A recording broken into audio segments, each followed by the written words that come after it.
Наставник по предметна настава, позитивен на коронавирусот, од денес однесе во изолација 34 второделенчиња и 2 наставнички од Општинското основно училиште Тошо Арсов. Директорката на Центарот за јавно здравје Марија Димитрова ја потврди и денешната двоцифрена бројка на заразени лица. Таа е особено изразена кај малолетни деца. Во последните 24 часа заразата се проширила помеѓу младите кои посетувале забави и во нивните семејства. Основни жаришта од денес стануваат и училиштата каде се одржува физичка настава, како и градинките. Нови случаи на заразени вработени во штипските детски градинки се регистрирани во објектот на детската градинка Астиво во населбата Сењак.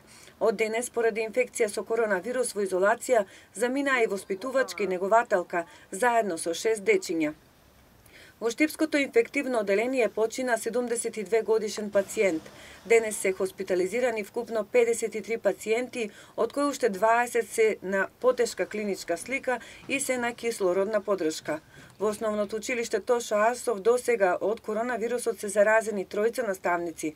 Директорката Маџова не најавува прекин во наставата, бидејќи истата се реализира онлайн.